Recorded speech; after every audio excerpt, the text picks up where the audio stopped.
என்ன சொந்தம் யாருக்கும் தோணல, வாய் திறந்து சொல்ல வந்த வார்த்தை வரல.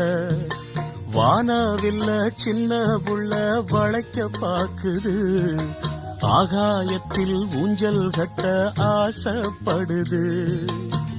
சீரகொன்னு முளைக்கும் முன்னே பறக்குது பட்டாம்பூச்சி, காமதேவன் ராஜாங்கத்தில் இது ஒரு கண்ணாமூச்சி.